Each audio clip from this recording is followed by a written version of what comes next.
Hey guys, tonight we're diving into something darker than a medieval peasant's last meal. The construction of grand cathedrals. Not the lovely stained glass and harmonious choir kind.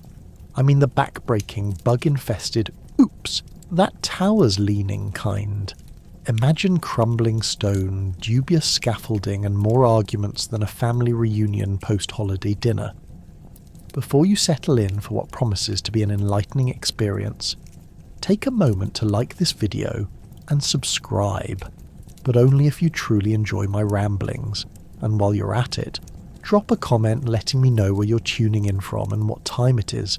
There's always one early bird catching the worm at this hour. Now, dim those lights, switch on a fan for a gentle breeze that probably smells better than the average peasant's foot, and settle in.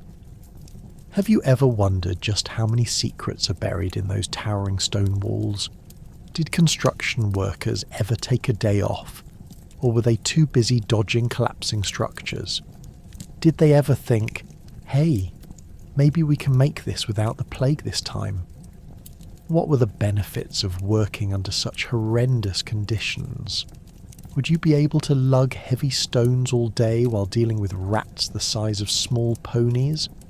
Or would you resign yourself to working in a bakery instead? And now, congratulations, you've just woken up in the 12th century, where the year is 1195 and you've got a pickaxe in hand, a bed of straw for a pillow, and a delightful smell that will haunt your dreams. Good luck. In the medieval era, finding the right stone was like searching for the Holy Grail, but with fewer knights and more smashed fingers. Picture quarry workers amidst clouds of dust, wielding hammers like they're on a medieval cooking show. Today on Stone Chef, we'll be chipping away at granite that'll last a millennium. The Quarry was an over-the-top episode of pure chaos, with muscles straining, panic ensuing, and the constant risk of dropping a boulder directly onto someone's toe. Forget about fine Italian marble. In this age, you were just hoping to find anything that didn't resemble a lump of gooey mud. The workers were an eclectic bunch. Burly men with beards that housed local wildlife, and youth who seemed to be on the lam from their last failed endeavour. Let's see who can lift the heaviest slab today was a competition that frequently preceded a violent game of watch out for the guy who hates you. With a single misplaced swing, your day could turn from congratulations you found the perfect stone to sorry, we'll need someone to scoop your remains off the ground. As they battled the stones, each worker kept an eye out for the prized pieces. A perfect block of limestone that others would organise funerals for if it fell out of reach. The quarry faced a daily crisis of patience versus heavy lifting. An age-old question. Why are we doing this again? A voice in the back of your mind says, to create a beautiful cathedral, while your back screams, because your landlord is going to kick you out if you don't. The quarry smelled like a delightful mixture of sweat and dust, with the occasional waft of latent desperation. No one packed lunch because it was considered a weakness. They gnawed on stale bread, dipped in questionable water they swiped from a nearby stream. You know, the same stream where ducks probably held their own conversations about life choices. What's more, only peasants who could not afford to eat had to watch others enjoy delicious cooked meals. Once a magnificent stone was unearthed, the real battle began, conveying it back. Look, it only weighs as much as 3 pigs, one worker famously said while sweat trickled into his eyes. Meanwhile, his buddy silently wondered when someone would acknowledge that lugging a boulder around for days might have been wildly unwise. They'd drag it toward the construction site, swearing at obstacles like roots that jutted from the ground, trying to sabotage their dreams of grandeur. Like a medieval game of Twister, with rocks that could potentially crush dreams or feet. Traffic jams were common, with less than happy onlookers who decided to bring their livestock to supervise the workers' shenanigans. Cows, sheep and goats didn't give two hoots about the grand objectives ahead. They just wanted to munch on nearby grass, potentially inspiring the workers' next grievance over their terrible pay. "Great job, guys. Go. Make some art!" was an inspirational thought almost drowned out by a goat trying to chew on a person's tunic. And let's not forget about the fickle weather, because what could be more delightful during your quest for a perfect stone than being rained on while shouting, "Hurry! Grab the stone before it turns into a mudslide!" The heavenly bodies above seem to have taken bets on how miserable they could make life, as torrential downpours would often occur just as a stone was being hoisted to the cart. By the time the stone reached the construction site, it had been subjected to all forms of medieval punishment, kind of like surviving an obstacle course designed by an angry overlord. Workers would high-five each other over their success, even if it left them battered and bruised, while muttering a collective, "Why do we do this again?" Not a single one remembered how to answer when that question inevitably arose. But by the end of the day, after the exhaustion of carrying giant rocks, the camaraderie forged in sweat, and a series of travails that would be recounted as legendary tales of bravery, the workers could finally taste a slice of success. They'd look at the cathedral rising imperiously against the sky, a glorious monument crafted from their tears, laughter, and random animal droppings they managed to step in. Every rock brought together history and tenacity, the perfect recipe for dreams turned stone, and headaches that would last lifetimes. In the end, finding the perfect stone wasn't just about the weight or the shape. It was about the stories behind each cracked and chipped surface waiting to tell future generations, "We carried you here, and boy, oh boy, did it hurt." You think your house has bugs? Welcome to the cathedral construction site, where the insects are as large as your hopes and dreams. Flies buzz around, picking a bone or two, and ensuring that the lunch of fresh bread eaten under the open sky becomes a feast for local vermin. Picture the scene. It's lunchtime, and workers gather around their wooden tables trying to savour their one meal of the day. A crusty loaf of bread, perhaps a bit of cheese if they're lucky, and maybe some questionable stew that's been identified as food by sheer will. But wait, a swarm of monstrous flies arrives like unpaid interns, buzzing ominously over the feast, ensuring that the moment of respite turns into a racing contest as workers swat away the pesky devourers. To add to the culinary chaos of the day, you mustn't forget the rodents. Rats scuttle across the muddy grounds with more confidence than the esteemed master builders, their beady eyes glinting with mischief. These aren't your average city rats either. No! They're basically the size of your 3-year-old nephew, and seem to have made it their mission to join the human labour force. Sneakily, they aim for the leftovers, because who wouldn't want a cheese slice the size of a dinner plate? And if you abandon your food for just a second, you might as well declare it a permanent donation to the local rodent kingdom. Worse yet, those little monsters aren't the only uninvited guests munching on your hard work. Of course, where there's construction and food, there's an abundance of soft, squishy grubs crawling through the dirt, sharing in the joy of deep-fried despair. With every heavy stone lifted and dropped, the planks of wood creak suspiciously, as if offering a bet on how many insects will surprise you by making their new home in your lunch. It's as if Mother Nature herself sends forth these critters as a reminder that building a monumental cathedral is not all stone and glory. It's also a chaotic circus of pestilence. Let's take a moment to discuss our favourite pastime here. The sudden, overwhelming aroma of something that could generously be called nature's bouquet. See, in the attempt to create a grand structure devoted to glory and righteousness, the divine plan evidently did not cover basic sanitation. Old food scraps are tossed aside without a second thought. joining the ranks of construction debris and further signalling to local wildlife that this is indeed an all-you-can-eat buffet. At this point, you'd probably prefer the grubs to your sandwich. But wait, the pest reign doesn't just end with uninvited rodents and flies.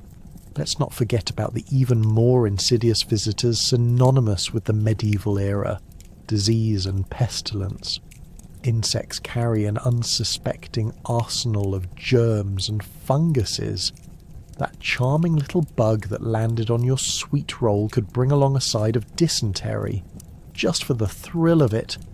With every bite you're playing medieval roulette, hoping for sustenance but mostly veering toward, please don't let this be my last meal. Could there be a worse fate for the poor souls toiling away? Scroll through the headlines of the local news. Man dies indiscriminately from a depressed stomach. Peasant promoted to full-time dung collector after mysterious lunch incident. The townsfolk know this. They know the risks, yet still, your fellow builders plough ahead, hammering down the last stones or aiming to create a masterpiece, one nibble at a time. After all, what's a little culture and resilient spirit without the threat of death sneaking up from below? As twilight descends and your half-finished cathedral looms under the flickering torches, you're left to ponder, is all this worth it? It's a question that no one dares voice too loudly just in case a giant rat scurries by, snatching up what remains of everyone's meals while simultaneously claiming dominion over future construction successes. So as you lie down in your makeshift shelter, possibly dreaming of some fantastical world where a future cathedral won't be accompanied by a horde of buzzing comrades, the reality is clear. The grand vision of these cathedrals may rise for a glorious purpose, but just as importantly, they will stand tall as monuments to the sheer absurdity of human endeavours in the face of pestilence and pest. After all, amidst rats and flies, the only certainty is that the work never ends, and neither does the company. Imagine holding up cloudy blueprints that could double as abstract art. Medieval architects relied as much on intuition as on those charming scribbled plans that told you absolutely nothing. It's a wonder no one ever built a cathedral shaped like a banana. Seriously, it's like they took the concept of winging it to a whole new level, but instead of casual confidence, they had the blood, sweat, and prayers of hundreds of labourers backing them up. Picture a group of blokes huddled around a fire, squinting at a parchment like it contains the secrets of the universe, while their only source of actual architectural advice is a priest who, sort of, knows what a steeple is. Now, let's talk tools, or the distinct lack thereof. Instead of laser levels and plumb lines, they relied on whatever scrap wood was lying around, and a healthy dose of religious fervour. How did they measure? By sighting down a stick while squinting dramatically, of course. Ever wondered why so many towers lean to one side? It's not design genius, it's medieval maths gone terribly, hilariously wrong.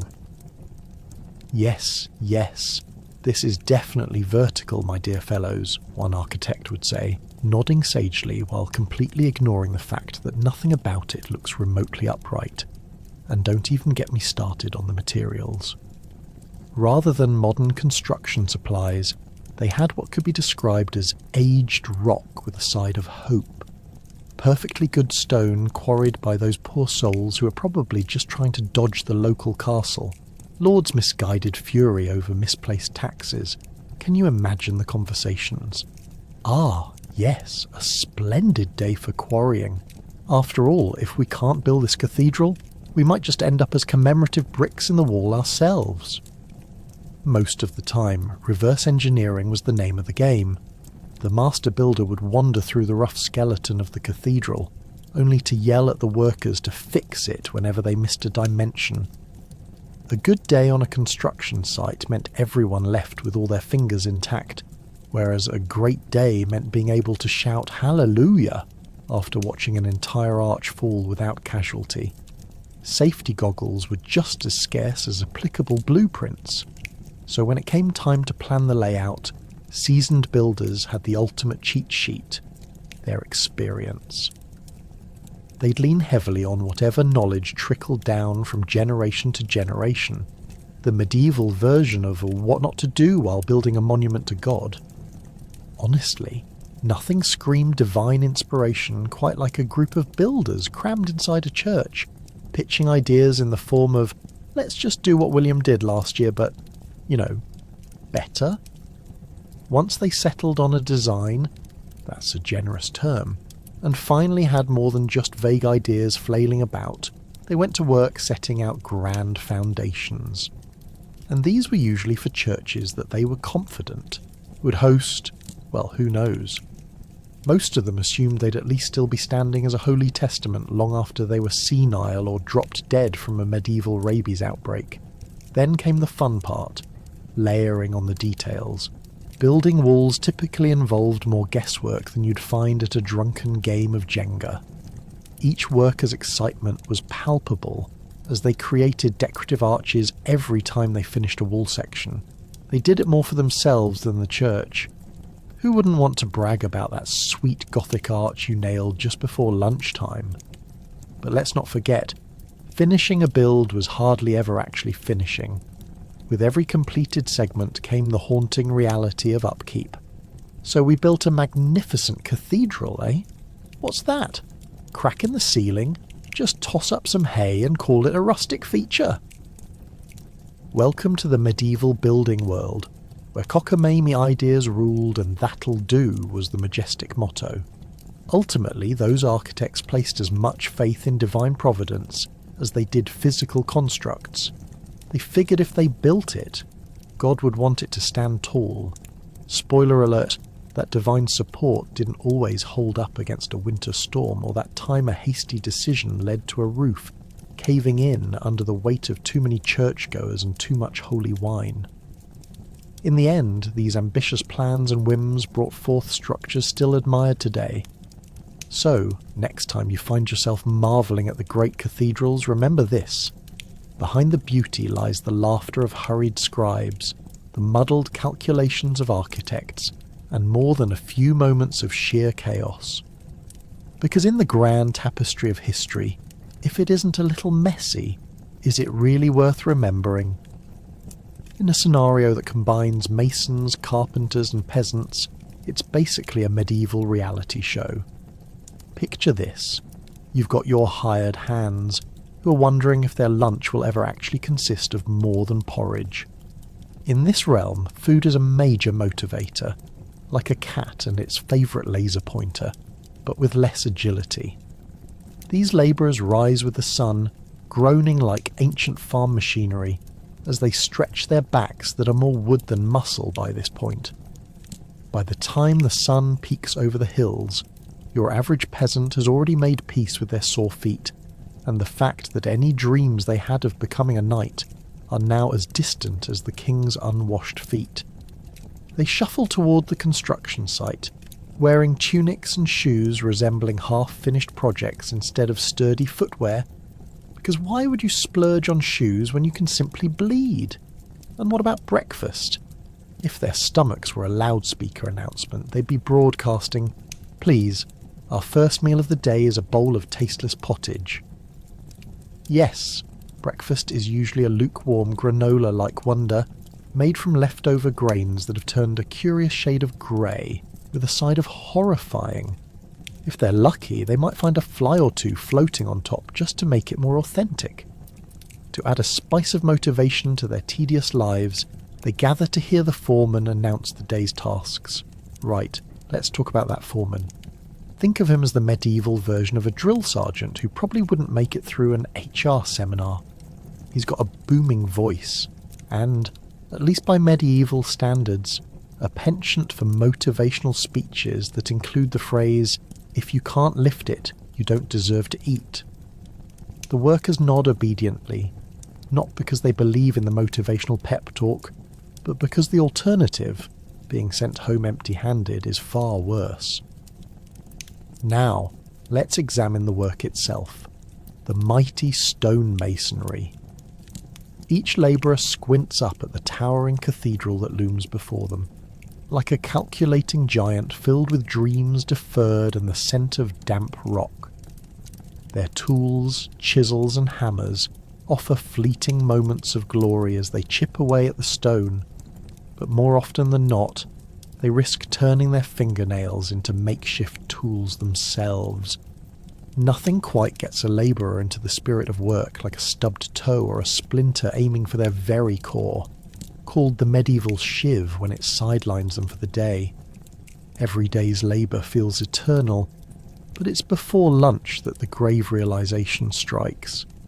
They've been sweating and grunting for hours, and there's that pesky thing called rent looming over their heads like that half-fallen scaffold. Rent that's due to their lord, who expects payment in silver rather than sympathy. So every clank of stone against stone serves as a new reminder that a day without food is preferable to a month of unpaid dues. As the day progresses and their backs strain under heavy loads that would make even the most dedicated gym-goer reconsider their life choices, the banter shifts. "Did you hear Tom got sent back for not lifting his share? There were rumours he was attempting to keep his lunch down." Laughter erupts, a needed reminder that humour springs eternal, even from depths of medieval labour. Because what else is left? Employers certainly don't offer wellness rallies or sensitivity training. Instead, they offer half-hearted assurances. Lift that stone and you'll be honoured as the greatest labourer. Finally, it's that glorious time, the lunch hour, resembling more of a chaotic potluck gone awry than a communal meal. Dishes filled with whatever the woman at home could scrape together are poured into bowls. As your average labourer contemplates whether the green bits are herbs or the neighbour's overly ambitious vegetable patch run amok, they share stories of castles in the sky, dreams interrupted, futures imagined. After all, if I can't be a knight, at least I can dream of mushroom ragout, becomes the unifying motto of these medieval everymen. And just like that, the lunch break winds down, the laughter fades, and reality comes rushing back like a hailstorm. One final, burning question comes to mind, just before they buckle back down to work. Will today be the day they finally finish a section of that towering cathedral? Or will they return home, battered, bruised, and without a single coin to offer their waiting families? In a world where even the stones have a better chance of negotiating better wages, one thing remains clear. Resilience comes in many forms, especially when it means simply making rent. The day ticks by, and the sounds of the labour force, grunts, clanks, laughter and occasional wails, fill the air, each echoing a shared struggle that binds them to this cathedral they're laboriously erecting. More than a building, it's a testament to the grit of those who dared to dream while buried under the weight of stone. A true monument to mediocrity and strife. Forget about shopping at Home Depot. In the 12th century, sourcing was a messy affair involving transporting heavy stone, more backaches than you could count, and perhaps a few encounters with local wildlife seeking to steal the very essence of your unfinished cathedral. Imagine a band of peasants and craftsmen, grumbling under the weight of enormous stones, trudging through mud so thick you could practically grow potatoes in it. Each stone was a gift from Mother Nature, bless her heart, if she had decided to play nice. And often she didn't. The rocks didn't just come from quarries, they came with tales of labour pains like a medieval soap opera that would make you question your life choices. We've all had that moment of wondering if we chose the right path, but none compare to standing at the foot of a giant rock, scratching your head while contemplating why you were foolish enough to sign up for this gig. Picture it. A bunch of blokes scratching their heads, staring at a boulder the size of a small elephant, thinking, well, it seemed like a good idea at the time. That is, of course, unless you were in a rush to meet your lord's unrealistic deadlines, during which case, the only thing brewing under the surface was anxiety and the clear possibility of mutiny. Now, let's not forget about the folks behind the scenes. Those whose job was to get these stones on site without suffering a hernia or an unwanted embrace with an angry livestock. You'd think, surely there's an easier way, but alas, this was the world of medieval construction, where practicality was about as rare as a knight that didn't have a questionable hygiene routine. So, we have teams of strong men and their wretched horses, pulling carts through mud puddles while being serenaded by the sound of grumbling peasants, who quite possibly tipped their last meal into the nearby ditch to lighten their load. Can't forget the pesky rock thieves, nature's own version of a backstabber. Yes, when they weren't dodging rabid squirrels or the occasional bear, they were actually fending off crafty raccoons looking to haul away not only the food supply, but any precious stones folks dropped in their rush to escape the mud. You'd find yourself thinking, I need this stone for history, but these raccoons are holding it hostage. Should I negotiate or just offer them some gruel? Speaking of gruel, once the stones were finally harvested and loaded, assuming they didn't run off with the raccoons, the next challenge came in hauling them into position. Just imagine the chaos. An endless procession of grunting and puffing, while your arms scream from lifting something that could double as a building for a very small family. Let's be real for a moment here. If modern therapy centres learned about this process, they'd be booking clients for years. As the blocks ascended, so did the cries of "mind your head," because nothing gets you motivated like dodging a 2-ton stone mid-lift. Trust me when I say there were many oops moments, where someone forgot to tie down the last stone on a cart and suddenly the entire construction site resembles a medieval comedy set. Oh look, there goes rock number 5, on its way to claim a life as a doorstop in the nearest tavern. Let's also speak about quality assurance, or lack thereof, because when you're sweating like a pig in the sun and staring at an incomplete cathedral, you occasionally have to settle for good enough. Did that block line up perfectly? Who knows? Who cares? It's likely going to be hidden beneath the next layer anyway, right? It's perfect. You lie through your gritted teeth while deep down inside you're forecasting that vague but reoccurring dread. One day someone's going to find these rocks and regret it. And after all the violence of transporting and positioning virtually indomitable stones, only to find they might crack during a test, there's a chilling realization. Those very same stones could be used against you. What's that you say? A nearby castle, a disgruntled lord, a siege, nothing like tossing your own heavy materials back at your face. Talk about karma. So after all is said and done, you'd better believe by the end of the day your back's going to hurt, your hands are going to be covered in calluses, and you'll probably be wanted for theft by raccoons somewhere along the line. But there you stand, looking at this half-built miracle of medieval construction, with a sense of accomplishment, even if it is an impending disaster waiting to happen. Who knows? Maybe you and this cathedral will be legends after all, but let's not dwell on how you'll end up in history books alongside a mysterious curse on all those stones. After all, that would mean your entire life devolved into a glorified theatre of stone and humble brags, forever enshrined in the annals of non-captivating history. Isn't history wonderfully absurd? Meet the master builders, real-life superheroes with absolutely no capes. Armed with equally exceptional skills and heavy doses of caffeine, these miracle workers created something extraordinary, with little more than grit, grimy hands, and the hope that they wouldn't wake up to a plague. Think of them as the unsung artists of the Middle Ages, using chisels and hammers instead of paintbrushes, though I get the suspicion that, much like modern artists, they sometimes needed a drink to deal with the stress of working with apparently sentient stones. These master builders understood architectural techniques that would make even modern engineers gasp in awe.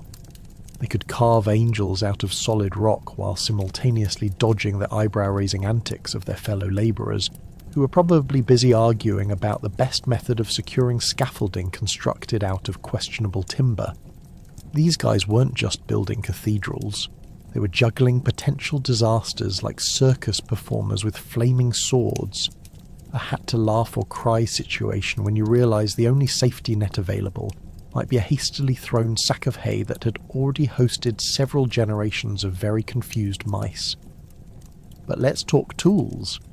The craftsmanship behind medieval cathedrals relied heavily on some primitive gadgets that would look hilariously underwhelming alongside today's technology. A wooden mallet, a metal chisel, and a prayer to whatever deity happens to be passing through that day were the main trio. The master builders expertly wielded these cluttered contraptions, praying tirelessly that they wouldn't slip and lose some fingers in the process, because in medieval construction it was either gimme a hand or gimme a hook. You had to be good at improvisation just to survive another day on the job, and when things didn't go according to plan, and if history teaches us anything, is that they rarely do, oh boy! Nothing could deflate the enthusiasm of an architect quicker than a wall built at an angle that looked more like a drunk scribe's handwriting than actual architecture. Nice job there, Bertold. That buttress is taking the whole concept of slouching to new levels. But truly, beneath the historical bickering and superbly awkward construction fails, there lay a bond of brotherhood. The builders worked together, forging friendships that ran deeper than the cracks in their plaster. Of course, speaking of plaster, repairs were a key component of the job description. If the last century of building was like a game of Jenga where history's hiccups kept happening, at least half of a master builder's career could be best classified as tinkering. Imagine frequently climbing up scaffolds teetering at terrifying heights to patch up leaks from shoddy roofs.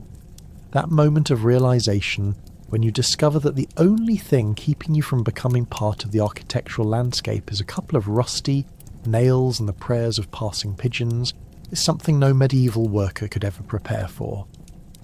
Then there were the clients, or as we could call them, the noble lords. Rulers that often had opinions that were more demanding than a diva's backstage rider. Oh yes, make sure that tower reaches the heavens. No, I don't care how. It just has to be taller than the neighbouring lord's castle or nothing. It's almost comical, picturing the builders nodding solemnly as they plotted great architectural feats while simultaneously grumbling about how there wasn't enough ale in the tavern to warrant another week of labour. But let's not forget the delicate art of managing time, what we now consider brutal deadlines. The pressure to complete a project was intense, all the while the looming spectre of future generations looking down at their work created a peculiar sense of performance anxiety.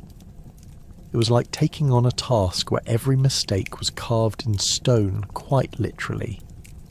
One miscalculation, and not only would you become the town punchline, I'm talking about going down in history as the person who couldn't align a single arch, but your family's honour might dwindle faster than last week's bread. However, what these master builders accomplished, despite all odds, including their neck-cracking labour conditions and occasional confrontations with the odd rogue cow, was genuinely astounding. The intricate carvings of flora and fauna, the soaring arches that seemed to dissolve into the heavens, and the ambitious use of light through stained glass painted an otherworldly quality into their creations that still confounds modern architects. Imagine surviving the rigours of your daily life, wrestling with stones and kingdoms gone wrong, only to create something that would stand for potentially thousands of years. And while historians ponder the grandeur of each masterpiece, let's make sure to raise a glass to the master builders of yore, the real MVPs firmly nestled in the marrow of history. Imagine working under the ominous shadow of a precariously balanced stone while trying to avoid being part of a medieval converts club, a bona fide meeting for those tragically crushed during roof raising. Given the chance to dodge a heavy stone or nibble on yesterday's bread, this choice seems a no-brainer. You're likely pondering the average peasant's body weight. Less than that of the stone. You'd be correct. Beneath your workday facade of grit lies an underlying fear, a persistent anxiety mingled with the aroma of sweat, improperly processed food, and an unshakable sense of impending doom. So let's paint the scene. You're surrounded by an assembly of sweat-soaked labourers, all contemplating how long it would take for Mother Nature to turn that ill-placed stone into a modern-day guillotine. Just last week, Gerhard from the Blacksmiths Guild sensationally retired after having a particularly intimate encounter with a heavy block of granite. Rumour has it that he was going to give a talk about the dangers of stonework right before the unfortunate incident. Now, instead, you're standing there, contemplating your future as the next headless statue amidst the remnants of unfinished cathedrals, with towering scaffolds swaying lightly like drunken trees, and scaffolding that looks like it was propped up by sheer will and a prayer. The danger is palpable. The faint sound of the wind can easily be mistaken for a warning. When a stone falls, it doesn't just come crashing down. It has a flair for dramatics. Rocks often tumble with a fantastical grace, almost taunting you as they whisper their way to calamity. Is it really just simple physics? Plummeting stones seem to have a knack for choosing unfortunate victims, and if you get hit, congratulations. You might just catch the attention of the neighbourhood pigeons, who somehow seem the most grateful for your newly acquired peasant martyr status. And then there's the issue of funerals for pigeons. When disaster strikes, falling stones turn into a two-for-one spectacle. You have the unfortunate worker transitioning from labourer to a subject of wailing lamentation, while the surviving pigeons sadly flap around an accidental open casket of sorts. There's Peter, lying there, and quite literally the feathers are flying, but not quite like in the afterlife imagery. The men, now tasked with finding something to commemorate their fallen friend other than vague mutterings of ominous warnings, eventually determine this. A proper morning retelling over warm ale at the local tavern is an excellent send-off. While you dodge stones and observe this beautifully tragic ceremony, you can't help but muse about the mortality rate of a church worker versus churchgoer. Would the lords and ladies be willing to put aside their finery for a moment of sorrow, or would social pressures dictate an absent send-off? Alas, you're left questioning why pigeons, notorious for leaving unsightly droppings, would ever merit more of a tribute than the poor soul who likely miscalculated his last move. You bite into your crusty loaf of amorphous bread and mutter under your breath for immediate divine intervention, simply wishing that your life could be just a tad less precarious. This, of course, makes your funerals kick off an entirely new ritual. There's nothing like a group of mildly tipsy labourers to keep morale high, where they reminisce about the one time they nearly became a martyr as well. Remember that time when I dodged that falling stone, you hear someone boast? Surely a story for the ages. The gallows humour hums like a well-tuned lute as you contemplate your bleak prospects. As the day drags on and the sun winks eagerly from behind the clouds, blisters on your hands remind you that working on a cathedral is essentially a never-ending trial of endurance. So you gear up to step into a future fraught with rocks, questionable building materials, comically low chances of survival, and of course a never-ending supply of pigeons. And so life continues. The stones keep tumbling, the funerals keep gathering, and the pigeons keep doodling on the unfinished masterpieces of history. Every day is a blend of hope, danger, and mild insanity as you labour beneath a crumbling roof, one stone at a time. So, raise your ale and toast to the missed stones and pigeon eulogies, because in the 12th century it isn't just about surviving, it's about laughing awkwardly in the shadows of history's finest, and perhaps slightly tilted architecture. Think your budget meetings are rough? Try keeping track of funds in a dimly lit tavern filled with lords and labourers alike, where the discussion essentially revolves around, where did all the money go? Spoiler alert, it never ends well. Plus, expect math that makes tax evasion look easy. Picture this. Noblemen scratching their heads under the flickering glow of tallow candles, sifting through parchment that looks like it was written on the back of a laundry list from last month. One lord, red in the face, exclaims, "I swear we had twice that amount last week," while a scrawny clerk whispers, "Perhaps your purse has a hole, my lord?" This, my friends, is not just a trip to medieval hell. It's a chaotic auction of blame where every coin lost seems to magically find its way into a peasant's piggy bank. As the ale flows, so does the rampant speculation. One poor labourer might claim, "I saw Lord Cedric pouring gold coins down the well," while another counters, "Oh please, the only thing that goes down that well is the rumour mill." Each pint of ale consumed spins the tales more outrageous than they began, until truth and fiction become the same muddy concoction. Squabbling peasants in the back corner argue about their share while tossing curses at the clerks who know nothing about the burdens of labour. It's like a medieval version of a sitcom, where every episode ends with a cliffhanger about the impending doom of funds running dry. When the budget doesn't add up, and believe me, it never does, the foreman is usually the easiest target of the blame. Imagine his plight as a scribe steps up to the table, a single quill shaking like a leaf, stammering with each curve of his handwriting. "Sirs, it appears that the stone from the quarry..." Well, let's just say the same stone is supporting both the cathedral and the local tavern. The lords exchange glances, eyebrows raised higher than a knight's crest. In a matter of moments, accusations arise. Who's feathering their cap with the stone? Who's pocketing the payments from the very tavern enjoying their ale? If only the labourers knew how to write, the world might burst with their comedic conspiracy theories. And speaking of conspiracies, nothing stirs the pot quite like a good old-fashioned accounting scandal. Workers joke among themselves. When the church collects its share of tithes, let's hope it doesn't rain gold coins or we'll all drown. If only the church's coffers had half the charm of the local pub, there might be a community-funded trip to the coast.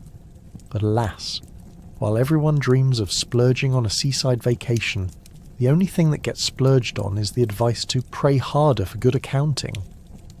Yet, even as wallets go missing, we can't forget about those ever-entertaining appeals for the construction fund's intended use. Each lord, thinking himself a brilliant financier, pretends the funds were meant for something far nobler. "Ah, this money was clearly designated for the new spire. Surely you aren't suggesting we construct a second tavern?" The labourers stifle laughter. One mutters, "This isn't even a tavern. It's just a place for us to drink and forget how miserable this job is." And when times get dire, it's that moment when the foreman has to go full Shakespearean. "Gentlemen," he proclaims dramatically, arms outstretched as if addressing a crowd in the town square, "the gold we speak of may simply have been misplaced in the heart of our project." Cue the murmurs of agreement and the inevitable round of "hear, hear," while the clerks hastily jot down everything as evidence for eternal posterity. Sounds great, doesn't it? All theatrics aside, however, the reality is often quite dark. The consequences?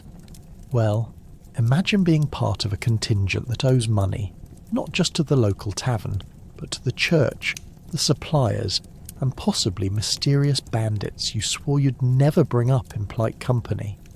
"We'll make it back," they assure one another, once the cathedral rises high as the heavens. Or they'll eventually all be ushered into the next town over to convert their roaming vagabond life into an eternal state of homeless construction labourers. The irony not lost on anyone. So here you are, navigating through the cathedral accounting drama where blame circulates faster than the last round of ale, each missing coin tying together the fates of noble lords and beleaguered peasants alike. Spectacle, humour, and a wholesome measure of chaos indeed made these fiscal meetings a medieval roller coaster. All they needed was a good bard to immortalise their budget meetings and scrolls this entertainingly dishevelled, wan-sang joggin. Balancing work with home life was akin to balancing a tower made of Legos.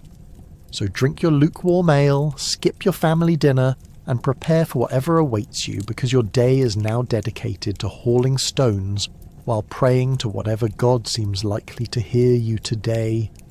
With sunrise comes the cacophony of roosters, clanging hammers, and a sudden realization that your bed is simply a loose pile of straw flavoured with last week's goat. The sun hasn't even crawled above the horizon, and you're already required to muster more energy than an over-caffeinated squirrel to shuffle outside and join your band of merry labourers. As you emerge from your vaguely defined sleeping space, that delightful scent of stale bread and goat droppings wafts into your nostrils like a medieval perfume gone terribly wrong. Breakfast? Only if you consider cold porridge topped with yesterday's rat-shaped leftovers a meal. It's enough to make you question your life choices, especially when you consider that every grain of grain is just a reminder of the vast responsibilities laid out before you, like a gauntlet of misery. So now, it's you and your group of jolly souls, all armed with pickaxes and a motivational lack of alternative career options. Each of you has dedicated yourselves to a task that sounds like it was dreamt up by a sadistic architect with an affinity for backaches and existential dread. It's a simple motto: you work until you die, and then someone else takes your place. What a heartfelt arrangement. You can tell your boss has really thought this through, likely from atop some very high altar in a grand cathedral, surrounded by pigeons and dubious leftover stones. The labour is relentless. One moment you're hauling a giant block of stone, pretending that lifting doesn't feel like trying to bench press a cow, and the next you're dodging the pitch of poorly attached scaffolding plummeting towards the ground like an ill-conceived medieval roller coaster. Yeah, what a thrill ride, huh? You've been dreaming about this moment since you were a wee lad. Well, technically, you've always been dreaming about a snack and a clean bed. But that's beside the point. Occasional frazzled exchanges about who forgot the lunch buckets can set the scene for comic relief. Perhaps the weather has inspired a rousing debate over the feasibility of working conditions, or the sheer impracticality of wearing wool shirts in 90-degree heat. No one told me I was applying to be a human sauna, one might shout in vain, garnering sympathetic chuckles and the attentive grimaces of fellow workers. Deep down, everyone hopes for a break, though you know such dreams are as likely as finding a noble benefactor who actually has a sense of humour. When that short-lived camaraderie is washed away by the blistering sun, the conversations turn from levity to a tense but collective groan about unfinished workloads and looming deadlines, the pressures that feel more like the weight of the stone itself. Looming deadlines, more like being buried alive under a pile of unfinished cathedrals. Who knew creating gorgeous places of worship could feel like an unending nightmare? But there's still a flicker of hope as you look toward the horizon and think, what's more important, building a tower reaching for the heavens, or running home for a quiet moment with people who might know your name? Well, your co-workers all agree that home, as lovely as it sounds, must pale in comparison to going blind trying to carve intricate faces into gargoyle statues that likely won't be seen for another 300 years.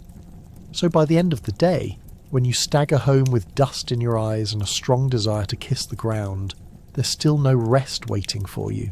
Oh no, you're not off the clock yet.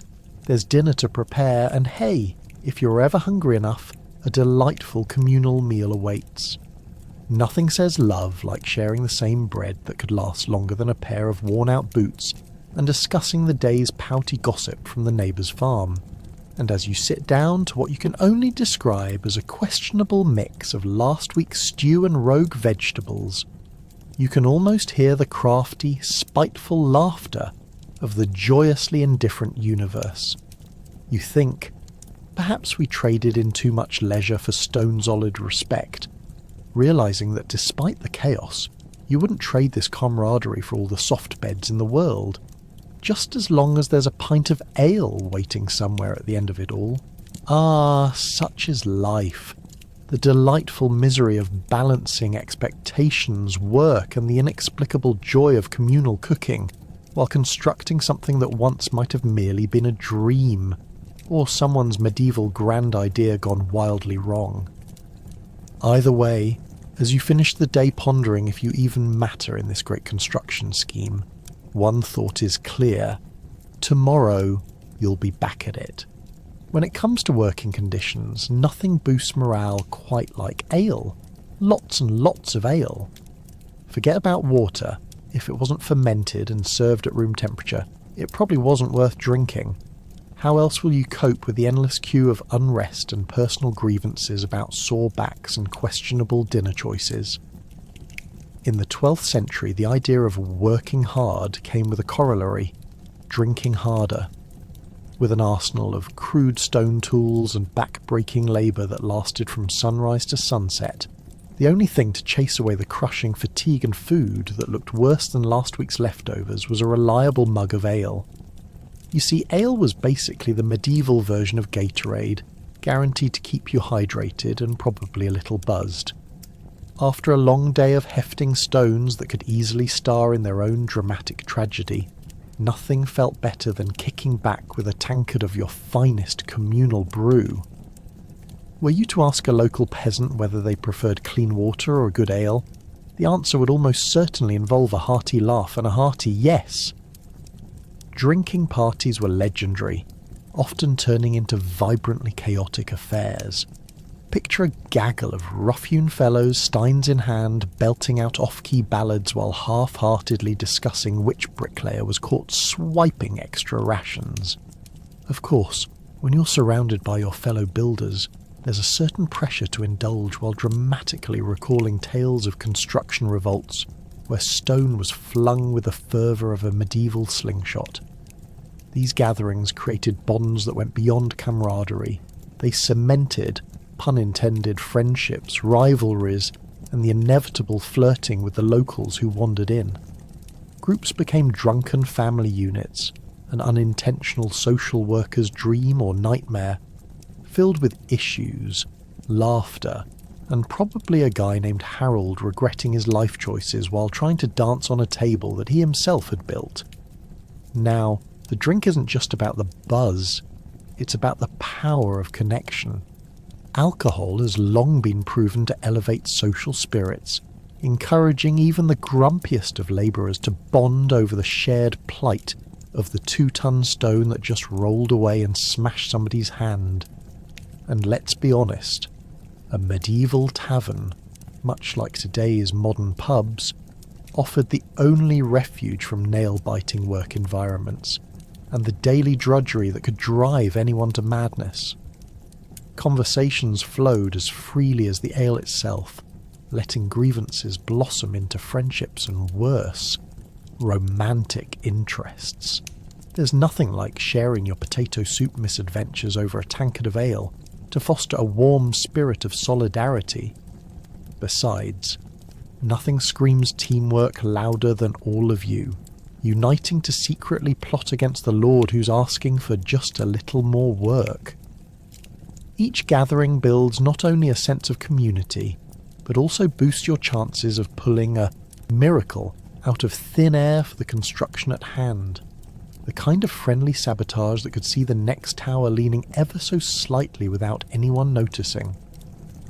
But what happens when one peasant's ale-packed revelries devolve into chaos, leading to unplanned rooftop fights, or someone juggling too many bread loaves? Surely those magical plans for domes and arches can go awry. This drunken revelry often led to antics so ludicrous that even the town crier would raise an eyebrow. One too many tales of Uncle Gerald trying to convince his mate that throwing a barrel of ale from the top of a scaffolding qualified as an aerial delivery system for morning breakfast. After the drunken festivities cease and the sun rises on yet another day of labour, hangovers hit harder than a stone slab either dropped, or, worse yet, partially secured by a novice mason. Perhaps half the crew won't even make it to work because they can barely rise from their hay-filled beds. At this point, the moral is clear. While ale provides temporary solace, it can also lead to more trouble than it's worth. But then again, who doesn't nurse a hangover like an old friend? Ultimately, the beer and good cheer add layers to the painstaking yet humorous camaraderie-fueled life of cathedral builders. You slice through the drudgery with laughter and ale, each tankard raised to muffle the agony of sore backs and perhaps relieve discussions of sore thumbs after yet another day that turned out to be a rough, ale-sodden orchestra of chaos.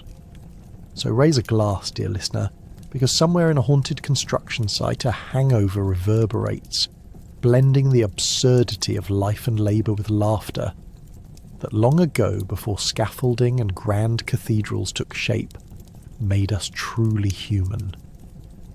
Let me know when you'd like me to continue with the next segment. Ah yes, the church, your friendly community organiser pulling the strings behind the mighty cathedral.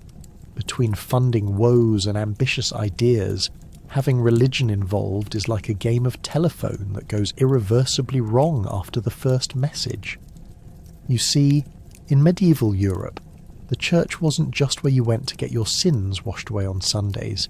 It was also a financial powerhouse, dictating everything from your daily routines to the very stones that built your local cathedral.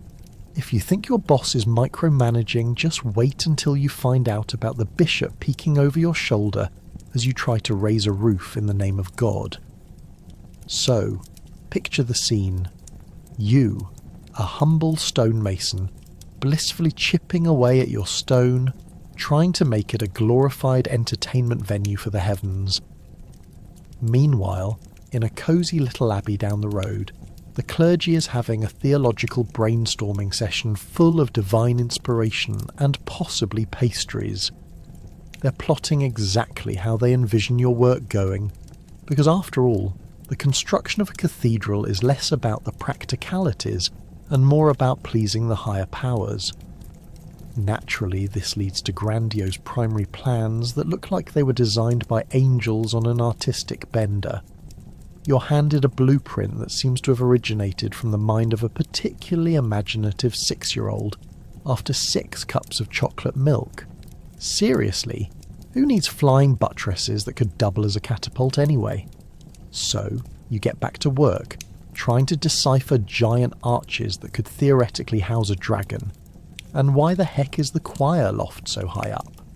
It's like they expect angels to perform Cirque du Soleil tricks in their downtime. This theological tug-of-war doesn't end at sketches or divine blueprints. Oh no, you've got funding issues too. Yes, the dear church has significant demands on your meagre supplies because guess what? Heaven helps those who help themselves. You and your fellow labourers are supposed to be the harried hands of God, pouring sweat into rocks while hoping that someone down at the church is doing a little good old-fashioned fundraising. Spoiler alert. They're likely sitting in a monastery, sipping mulled wine and discussing the mysteries of the universe, completely ignoring your pleas for pennies to get through the week. Furthermore, let's not forget about the constant fluctuations of ecclesiastical commitment. One minute you're on the job site, spirits high with talons for these ambitious creations, and the next you hear the church has shifted its focus to building an entirely new cathedral in a town they deemed more deserving. Seriously? You just made bricks for the last 3 seasons, and now they're moving the goalposts on you. One day your king wants a tower that reaches the heavens, and the next, the Pope thinks a sturdy outhouse is more important. And what about the ongoing equipment issues? You're using rickety ladders? wooden scaffolding that looks like it hasn't seen a good day since the last time someone dropped a stone on it, and tools that seem to be made from the bones of long-forgotten livestock. You try to suggest alternative methods, maybe modernising your approach with better scaffolding, or how about a nice functional wheelbarrow? But no, those ideas are treated with the same disdain as a peasant suggesting a dietary detox for the king.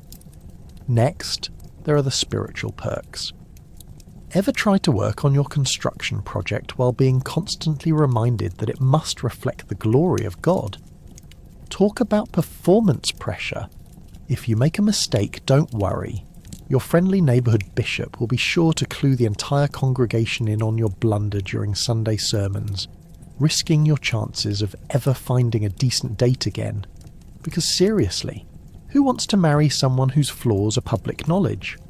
In short, while the church was busy preaching about celestial designs and divine magnitudes, construction workers like you were busy wondering if you could script a silent prayer for a day without so many dog-eared designs and clerical chaos. So here you are, caught in the rigid grip of faith and struggle, holding a pickaxe in one hand, a prayer book in the other, and praying for some divine intervention to keep everything standing, namely yourself, atop increasingly precarious scaffolding. Good luck with that.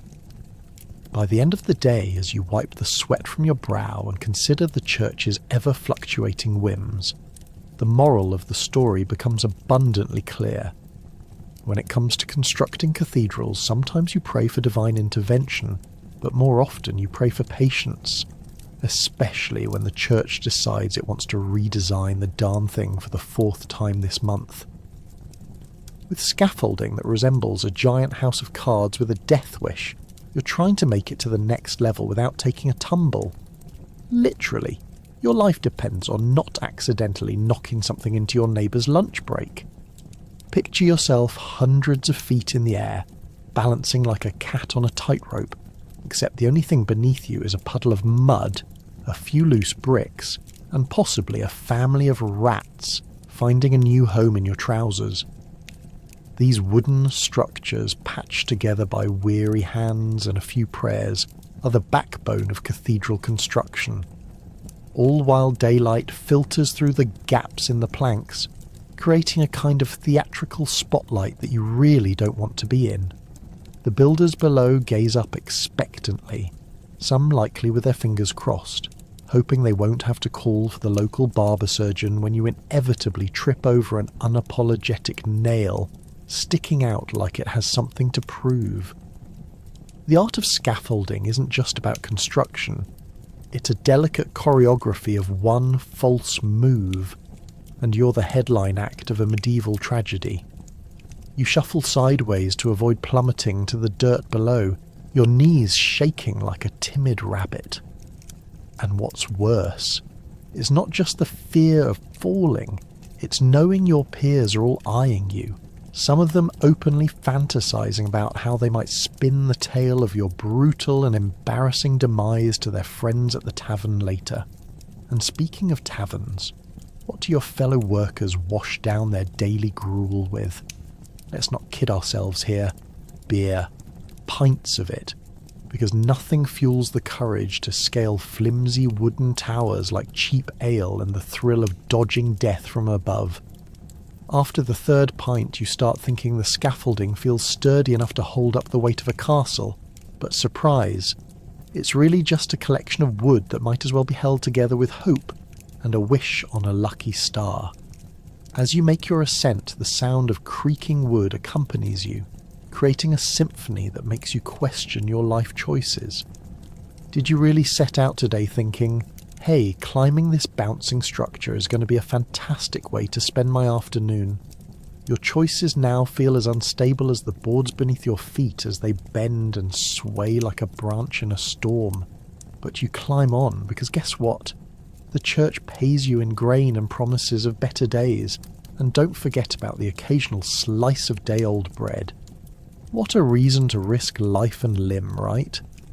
Out in the fields, peasants are trudging through mud, and here you are, risking your neck for the grand glory of some merchant who thinks a slightly crooked tower will make him feel important.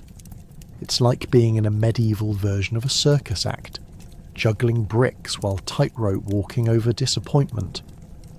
When lunch break finally arrives, it's a mixed bag of dirt and friendship. You balance your spending in one hand and a makeshift napkin in the other, hoping your fellow workers have the good sense not to knock over a wooden pole while tossing a hunk of cheese your way. Because nothing breaks the bonds of camaraderie quite like a flying hunk of aged dairy. Yet, despite the precariousness, there's camaraderie up in the heights. You share laughs, gossip about the locals, and compete over who can balance the highest stack of bricks without toppling over. These shared moments become the gold of shared misery, gluing your makeshift family of labourers together as surely as the mortar binding the stones of the cathedral. Some days you might question what brought you to this high-wire act of construction, but as you peer out over the landscape, the view can be breathtaking, if somewhat terrifying. As the sun begins to lower on another day of back-breaking work, you realise you're not just up there to build a cathedral, you're crafting your legacy. Maybe you'll be remembered as the fool who dared defy gravity with a bucket of stones, or the brave worker who made it through the day without a splinter. And that, my friends, is worth tipping your beer to as you head back down the rickety ladder of life. After all, it's not just about building a magnificent structure. It's about surviving the gig to tell the tales, and possibly avoiding that infamous slipped while trying to drink ale at an extreme height story. The wait. Progress that feels like a never-ending nightmare. Ever stood in line for an ice cream cone only to be told they ran out of vanilla? Now imagine that, except the vanilla is your cathedral, and it's been 6 years since it started, and local townsfolk are starting to question if it's even real. You wake up each day with a nagging hope that maybe today, just maybe, you'll see the tower rise majestically through the fog, only to be greeted instead by the same collection of mud-streaked faces, arguing over whether to hire a new architect or take a chance on that guy who says he once built a stable. Tension hangs in the air like a bad cheese smell as construction drags on. Every morning, a group of hopeful workers stumbles onto the site, staring skeptically at the half-finished stonework like a tourist trying to determine if a roadside attraction is worth the entry fee. With every passing month, the workers complain, aloud of course, over pottage that's starting to taste like it was made months ago. Maybe it was. Who knows? All the while, the local baker's rolling in dough while you're rolling in back pain, hauling stones that seem to multiply like rabbits after a few too many ales. And speaking of ale, let's not forget the tavern debates that have escalated. Gather the peasants and put a pint in their hands, and you have yourself a recipe for a one-sided debate where every voice is shouting, "I could build that better with a broken hammer." Huddled around a flickering torch, the rumours fly faster than arrows in a jousting tournament. Is the town really in dire need of a $50,000 altar? Should the flying buttresses have wings? And why is there a goat tromping around the construction site while everyone pretends it's not slowly eating the scaffolding? Late-night conversations lead to solemn proclamations that they might just prefer to pray in comfy barns than spend their last pennies on a cathedral that's looking less like paradise and more like an impressive pile of stones. As the months wear on, pity the poor foreman whose job is becoming as confusing as a riddle wrapped in a scone. Should he reassure everyone that the architectural plans are solid? Should he promise, looking sombre below a furrowed brow, that next week will finally see action? Or does he go full bard and spin tales that the stones are on some epic journey, fulfilling mystical destinies? Yes, it's a fine line between reality and a medieval bedtime story. Sometimes neighbours gather to point at the structure, claiming they miss the days when their biggest problem was deciding who would be the first to drink the bowl of questionable pottage.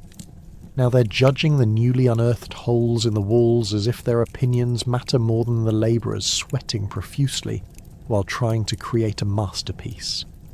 Every slight crack becomes fodder for gossip, turning conversations into scenes ripped from a drama, but with more mud and fewer heroic deeds. As years turn into life sentences of labour, it becomes increasingly clear that your once personal project is now the talk of the town. A cathedral, once a symbol of hope and inspiration, is now a boot camp filled with residents wondering when they'll ever be able to step foot inside its sanctified interior. By the time small bumbles of work eventually yield a bit more height, the old baker's gone and left behind a legacy of fresh interpretations on bread-turned-pashed ruins, while the peasants dream of vast fields of fresh pastries instead of those monstrous stones. Every so often, just as the sun breaks through the clouds and promises progress, disaster strikes. A roof collapse, a kitchen fire, pests overtaking the freshly cut timber. Oh yes, if you thought doom was just reserved for the pages of a worn-out chronicles, enter the world of medieval construction where calamities are just another Tuesday.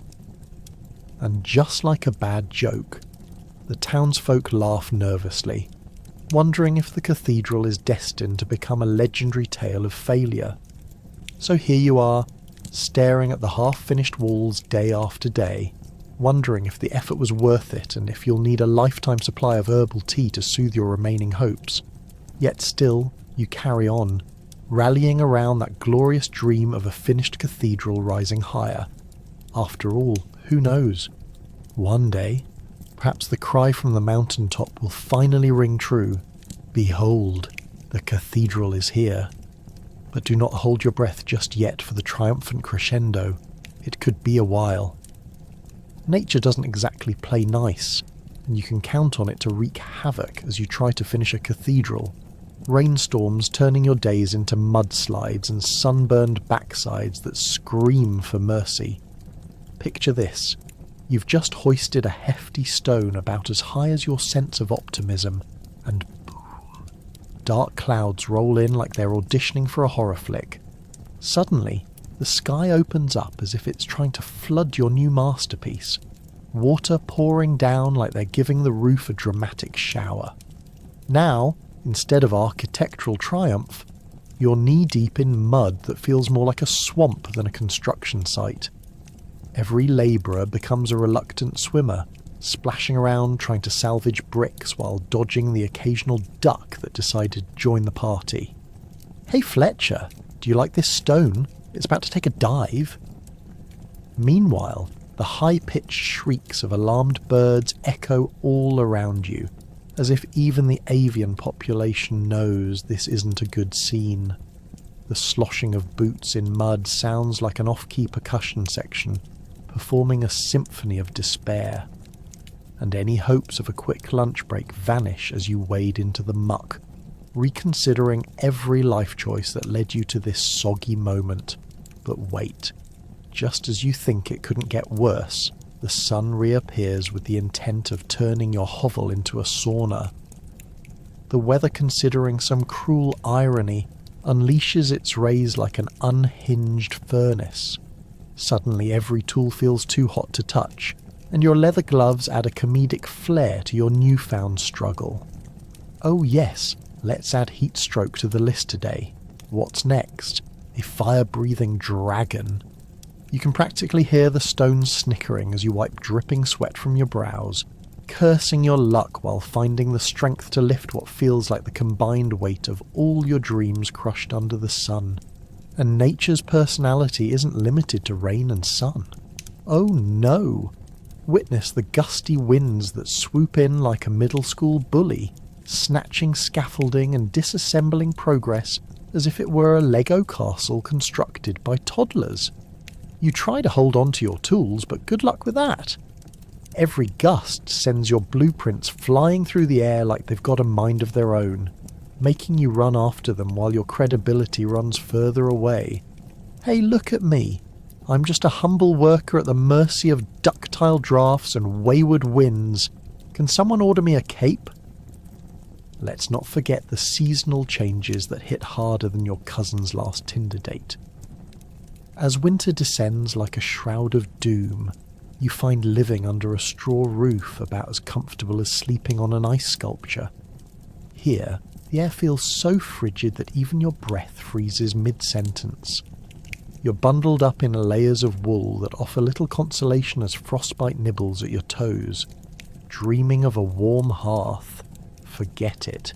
You've traded in warmth for the exquisite joys of hypothermia as you shovel snow off the pathway to the construction site instead. But nature's punchlines are relentless, and nothing compares to the glorious blizzards that could give even the most dramatic soap operas a run for their money.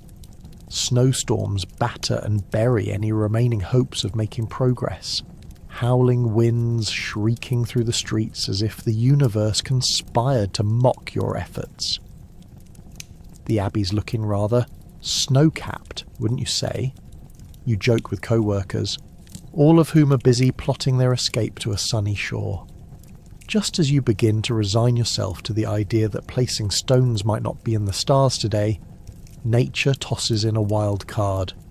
Blight. Your once vibrant crops become the victim of some mysterious blight that would give even the most sinister gardening horror tales a run for their money.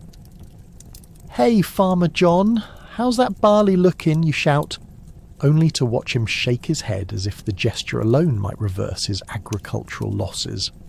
Through it all, the Grand Cathedral remains the distant dream, a monument that somehow survives despite nature's tantrums and your bad luck. Every flood, storm and drought may seem insurmountable, but you might just pull it off.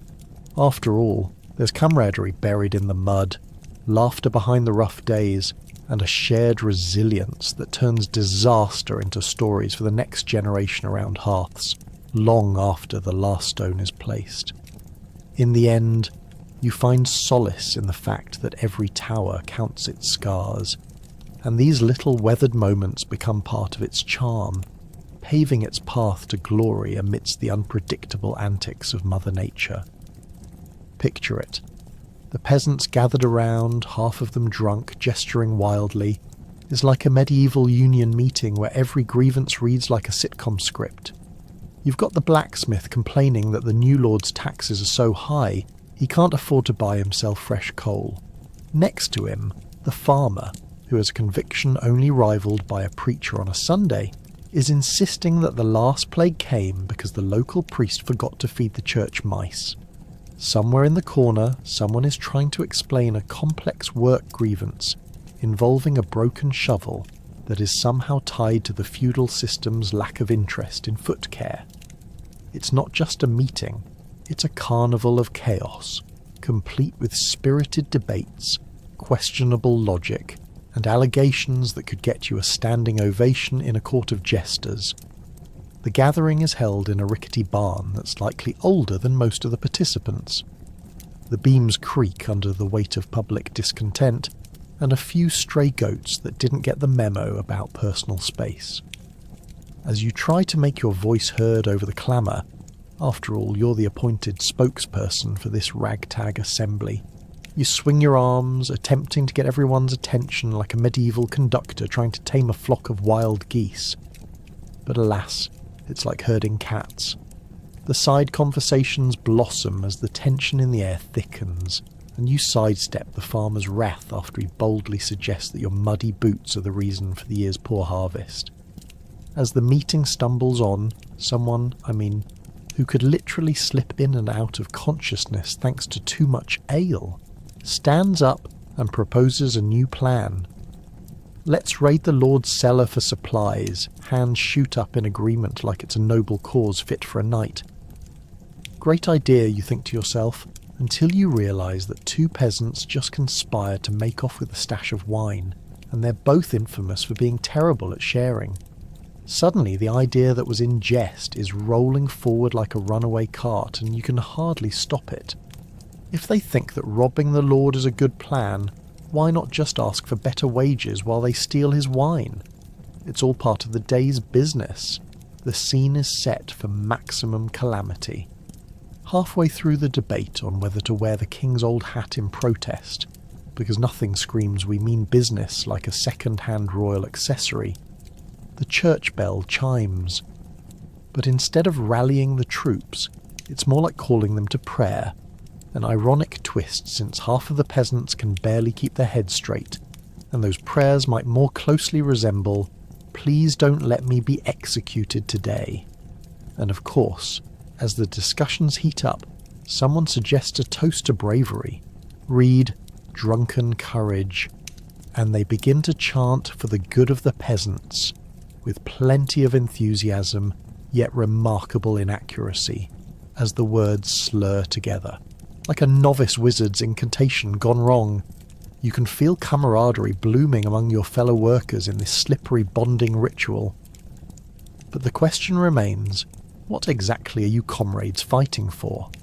Ah, yes, glorious intoxication. But in classic medieval fashion, chaos ensues. Two rival factions emerge, one advocating for the rights to more alcohol and comfortable tools, and the other fixated on forming a peasant league against the lords who, they claim, are hoarding all the pies. Because who needs a solid argument when pie is at stake? Between laughter and tempers flaring, pretensions aside, you witness a situation that could head straight into the pages of historical satire. However, as the meeting comes to an end, you can't help but think that after all is said and done, this gathering of laughter, allegations and half-baked ideas serves a purpose. Maybe, just maybe, these comical moments help weave the very thread of solidarity among the discontented. After all, how else would they keep the spirit alive in the midst of miserable conditions and relentless labour? As the peasants stumble out, finally deciding that perhaps robbing the Lord blind isn't a sustainable plan after all, you're left standing in that barn chuckling to yourself. First of all, nobody's sober enough to execute that plan, and secondly, you've gathered a community that will forever bond over these ridiculous antics. Welcome to medieval labour relations, where the meetings are cringeworthy, the drinks are available in abundance, and the comedy is as rich as it gets. Congratulations! You've finally finished a segment of the cathedral. Cue the inebriated celebration that ends in chaos, because nothing says, "We built something great," like spontaneous brawls and the burn scars from poorly executed fireworks. You uncork a barrel of ale, and just like that, the air is thick with the smell of damp wood, sweat, and your neighbour's regrettable cabbage stew. As the sun dips below the horizon, turning the sky into abstract hues of purple and orange that would make any artist weep, you and your fellow labourers raise your mugs high in triumph, only to realise halfway through cheering that none of you can remember which stone you were supposed to lay next. The revelry kicks off with a raucous round of drinking games, and suddenly everyone's favourite dare is to scale the unfinished towers. Ah, yes, nothing says fun like a pint before traversing the very scaffolding you weren't allowed to walk on during the day. Amidst brash laughter, you find yourself swaying precariously on what can only be described as a glorified ladder, shouting nautical-themed songs that were popularised by grape vendors last fall. The wind blows through the makeshift structure, and for a moment you feel invincible, until your feet slip, and you're reminded gravity is a very real and very personal enemy. And then there's the dance-off, a free-for-all that would make a jester weep with envy. You and your friends break into some semblance of a jig, and while you try to impress a fellow labourer with your finest medieval moves, consisting mostly of hopping on one foot and slapping your thighs in rhythm, someone trips over an errant tool and sends a bucket of mortar flying. The local kids gasp as your friend falls face first into a puddle of, well, let's just say it's better than being a tall tower. How did it come to this? 3 long years of toil beneath the watchful eyes of lords and builders reduced to a drunken farce, as laughter echoes off the cathedral's unfinished walls. Picture crowds of peasants slowly mixing in, bringing wives, children, and a few sheep looking for the free food scraps. Congratulations, you've just turned a solemn occasion into a bash that would be the talk of the town, at least until next week. Amid the chaos, there's a few moments of solemnity. Someone stands up on a barrel, beer frothing at the mouth, proclaiming the glory of the divine structure, claiming it will hold my drink better than I can. And with that, a toast is lifted. Heavenwards, of course. Pour one out for the dead labourers long since gone, whose ghosts are probably throwing a more sophisticated shindig in the afterlife as you descend further into mishaps. By night's end, the once proud scaffolding now resembles a set from a tragic play. Wooden beams are slightly askew, and one large stone looks just a little too friendly with the ground now. Friends hold you upright as you gallantly declare yourself the supreme Commander of the Cathedral, a title that dies harder than the hangover that will inevitably follow tomorrow morning. As you look around at your dishevelled companions, you wonder if this really is worth it. In the light of day, as you wake up with the remnants of celebration plastered under your eyelids, and a thumping headache that could cure the Black Death, it's easy to think that a rugged farm or cosy bakery might have been a better career choice. But this is the life you chose, surrounded by history, drama, and sometimes a good, healthy dose of chaos. With every stone laid, a collective memory solidifies.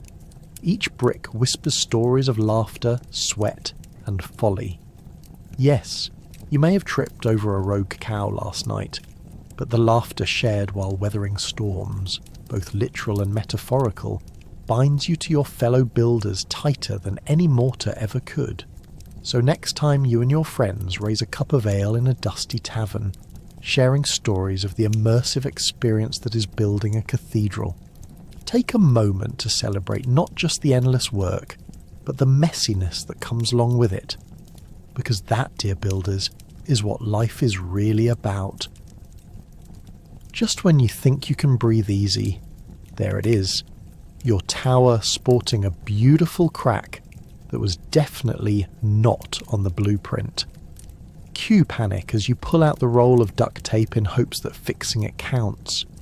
You stumble back from the construction site, rubbing your temples, wondering if you left your sanity back in the quarry. As you gaze at the towering structure, half believing that it might just tumble down in a swift dramatic finish, worthy of a medieval tragedy, you ponder the absurdity of it all. Did you really think a bunch of mud, block stones and well-wishers would hold forever? The problem is, you just spent the last decade labouring away on this magnificent disaster, swearing that by God's grace and your sweat, you may finally be able to claim a life of nobility over these rigours. On a good day, your back feels as though it belongs to an elderly oak tree begging for mercy. And now, a crack. Really? If it were just a small hairline fracture, maybe you'd consider a little prayer combined with a generous dose of denial. However, this is one bad split, wider than the divide between a nobleman and his serfs after a tax hike. Nearby, your foreman, a burly figure named Big D, scratches his beard as he inspects the damage. You recognise that solemn look. There's a storm brewing. "Well, fellas, looks like we're going on an adventure," he booms.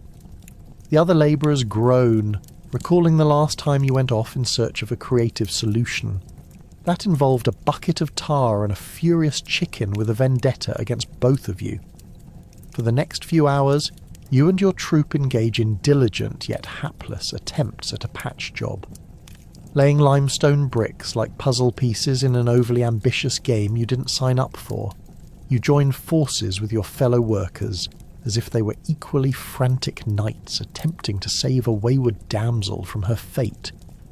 As sweat drips from your brow onto the rough, grime-covered stones, you think back to the days when you were merely an enthusiastic peasant. Now, you feel like a beleaguered custodian of a tilting monument. You chuckle. At least you have plenty of entertainment to distract from the occasional pangs of existential dread. Breaking away from the frantic labour, you find the smattering of villagers who've shown up to witness the great event, which is apparently not the raising of your cathedral, but rather the gathering of all who wish to eavesdrop on the unfolding drama of potential ruin. They've come equipped with a wide lens to view life's great failures, probably relishing the thought of spreading a good tale. Right on cue, a child hops round cheerily, asking if he can sneak in and have a go at emergency repairs. The villagers laugh, though you can almost see them imagining the disaster that would unfold if young Oliver took the reins. "Careful there, little one," you shout over your shoulder, trying to sound more authoritative than panicked. "We don't need you practicing your fix-it skills where the grown-ups are barely holding it together." Pounding away at the stones, you wonder if anyone outside the crew grasps the sheer absurdity of the situation. Here you are, together with a bunch of respectable-looking men engaging in construction, only to find yourselves facing an imminent, slightly catastrophic situation. A sage whispers in your ear, "It's just a crack, lad. Let the gods of architecture and customers worry about that." Sound life advice, until you remember that every town's architect besides you is packed with nobles who would only consider making a decorative memorial out of your romantic attempt at success. As evening falls, you gather around a flickering fire, drumming up stories to bolster morale. The cracking tower reflects on its own chaos as its shadows contort with the flames, a theatrical display that would put any dance troupe to shame. You can't help but laugh. It's a beautiful spectacle of humanity on the brink of collapse, wrestling with echoes of ambition and doubt. Here's to us, the failed architects of the future, spills out with a generous mug of ale. As everyone toasts, you realise this communal mess is what binds you to one another, not just the bricks, but the chaotic determination to build something monumental, no matter how cracked it might be. When that cathedral finally rises from its tumultuous beginnings, cracks and all, it will stand as a testament to the struggle, the joy, the agony, the humour. It will celebrate every awkward moment spent beneath its shadow, every dubiously hosted feast brimming with laughter and unresolved fears, and perhaps against all odds it will emerge victorious. Because even in despair, when you've got laughter alongside you amidst the shifting stones, there's a crack, nay, a doorway, through which hope can seep in. Who knows? That future visitor might just find inspiration where you only saw disarray. So while you're still fearing the worst, know this: there's beauty in the chaos. Let's keep building. Because every great cathedral didn't just rise from the ground. It grew from the stories of those who dared to construct it through laughter, resilience, and the occasional bucket of tar. Picture centuries in the future. Tourists marvel at your crumbling masterpiece while wondering who on earth thought a poorly built tower was worth seeing. Spoiler alert, that someone is you. Your cathedral, once a lofty vision of faith and ambition, has become the stuff of legends, and not necessarily the good kind. "Welcome to our town's historical tour," the guide bellows, waving an anachronistic ballpoint pen in one hand and a soggy pamphlet in the other. And here we have the famous leaning cathedral of Scapelandia, a testament to medieval engineering, or a hilarious demonstration of incompetence. They didn't mention it took 3 years, countless back injuries, and more arguments than a couple debating the last slice of pizza to reach this level of wonder. Yes, your work now appears as a historical curiosity destined for critique. Not quite a masterpiece of craftsmanship, but more like a "please excuse our dust" sign for future generations. As these tourists snap photos with more enthusiasm than a child at a candy shop, you can't help but think about how much you had to endure just to get to this point. Remember the optimism that flowed through the workers as they topped off the last stone. That sense of achievement washed over everyone like a cup of strong ale. Except now, It feels like a bad hangover, mixed with the bitter realization that no one could foresee the whims of time and weather. Those dubious architectural choices made by you and your merry band of disgruntled labourers are now the stuff of architectural mockery. If walls could talk, yours would roll their eyes and mutter, "I can't believe this is a tourist attraction." And what about the critics? Those haughty medieval architects from nearby towns peering through their finely polished spyglasses, sneering as your tower teeters perilously. "Can you believe this structure?" one might quip to their fellow towers standing proudly beside the road. "What a farce. I've seen stronger buildings made of gingerbread." Meanwhile, your once proud cathedral is quickly becoming the medieval equivalent of a reality TV show, drawing visitors hungry for spectacle rather than spirituality. Yes, indeed, more leans than a drunken knight, they would chant in delight as they file past. As word spreads of your infamous creation, the clergy you endeavoured to impress start to distance themselves. Let's not invite the Scapelandian Catholics to the Bishops' Conference this year. You know how they love to brag about their uniqueness, whispers a rising star in a golden robe. The irony isn't lost on you. You set out to raise a grand symbol of faith, and now it's the world's joke, and you're stuck under that weight like an over-anxious bricklayer caught beneath a pile of his own stones. With the passing of time, Gothic architecture would come and go, yet your cathedral still stands, swaying, creaking, and laughing at its own misfortune. Maybe you should have taken those surveys more seriously, or at least checked with a competent architect. "Please don't tell your friends," you want to shout. But the irony is, those tourists with their Snapchat filters are having the time of their lives, snapping goofy selfies with the improbable tower that leans to the left raises the question, at what angle does genius become absurdity? Then there are the stories of past visitors. Isn't it funny? Legend has it that the architect cursed this place after dropping his favourite wrench into the foundation. They snicker, completely oblivious to the late-night struggles you had over that wrench. Did you really even need that extra stone block? Or was it destiny that it was destined to collide with your efforts? Those stories, embellishing the facts, might be the only thing keeping the spirit of your creation alive in a culture obsessed with perfection. In the end, you can't help but smirk. The beauty of your cathedral may not lie in rock-solid durability or aesthetic rates fitting of Paris's Notre Dame, but in the lovingly shared laughter, the misguided tales, and perhaps a few tearful accounts of nearly caving-in ceiling panels over dinner. As it turns out, creating a place of worship is as much about the journey as it is the destination, and if your cathedral becomes a beloved leaning joke in history, at least it's a joke that warms hearts instead of freezing them, much like the syphilis rumour that turned up during the last feast day. So light a ceremonial torch, summon your non-existent choir, and embrace your chaotic legacy. After all, you may not have built the perfect cathedral, but you've certainly constructed a story worth telling, one where laughter echoes as far into the future as the faintest of whispers of pious awe. And you know, deep down, that's far more important than sheer architectural majesty. Your cathedral? It's the laughter of humanity captured in stone. After the final stone is laid, how do you even begin to enjoy your newfound celebrity?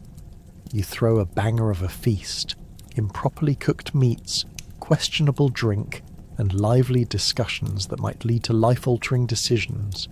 Human nature, you see, thrives on celebration, especially after spending years lugging around heavy stones in questionable weather. So, it's time for a gathering of medieval proportions, where the ale flows more freely than the water in a village creek, and the food is about as reliable as a rooster's morning crow. You set up long wooden tables draped in burlap so dignified it could only be the fine fabric of the common people. Imagine the scene. Tired labourers shedding their dusty tunics, adorned in whatever bits of finery they can find hidden beneath layers of burlap. There's more excitement about the meal than there is sincere gratitude for the structure that now looms over the village like an angel of responsibility. Not to mention the pre-feast rituals, the drawing of lots to ensure you don't end up with that one guy who thinks drinking pickle juice is a gourmet adventure. Then there's the food, a hodgepodge of things no one dared to identify.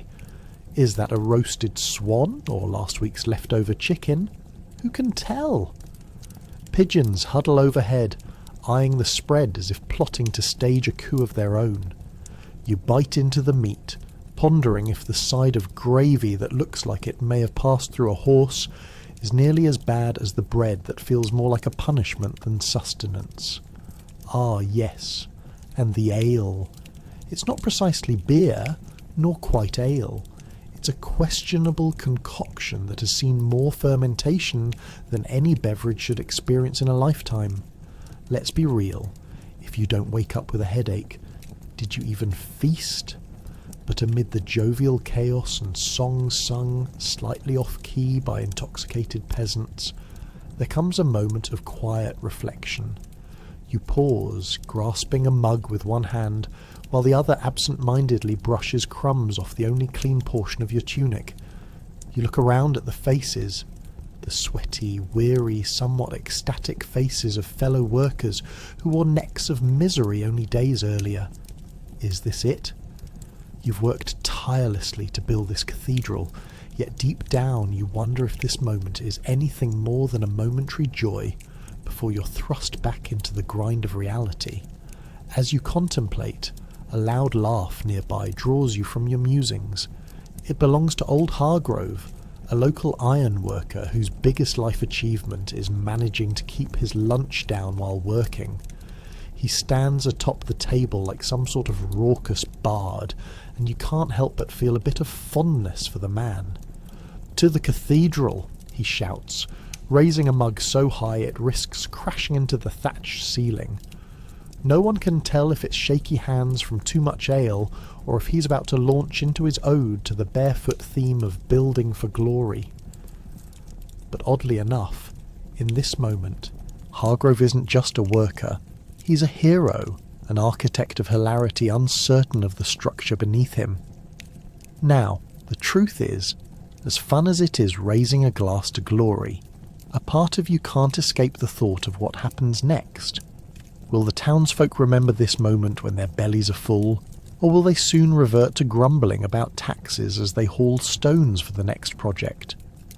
There's rumour of some noble coming from far-off lands, a person whose only contribution would be a hefty tax collection, while presumably sitting on a cushion made of the softest lamb's wool.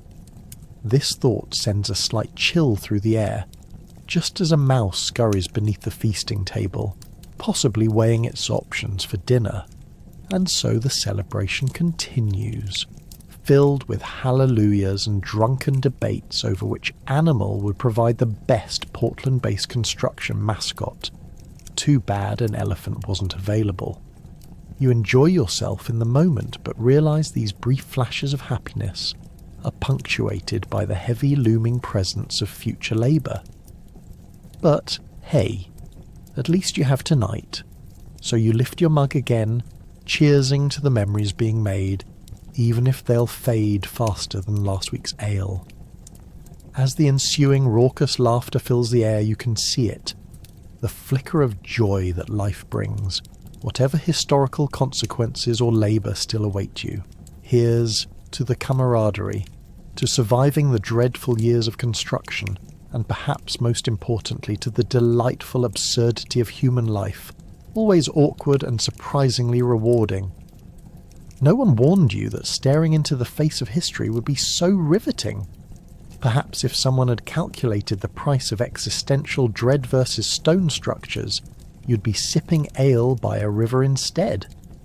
Instead, you're knee-deep, literally and metaphorically, in a project that feels increasingly less like a sacred endeavour and more like a game of medieval Jenga with catastrophic stakes.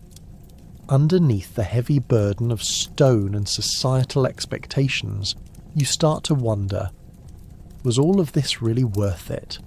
Sure, grand cathedrals look magnificent during sunset, but at what cost? Your back aches from hauling rocks, your breath is constantly thick with dust, and you're now overly intimate with every seagull's digestive habits as they target the best laid plans from above. Picture this. As you huddle around a flickering fire in the company of fellow builders, the wine flows and the laughter erupts, but only after mandatory grumbling about the hours wasted on a miscalibrated stone. You've just finished a long day of work, and now the warm, inviting glow of ambition's past comes alive. Sure, you're meant to feel accomplished, but all you can think about is whether the wall will still be standing by tomorrow morning, or if the arch was a touch too ambitious. Perhaps even the lord of the land will stroll by and shrug, muttering something about how it's a shame the stones can't stand up to the majestic rumblings of nature.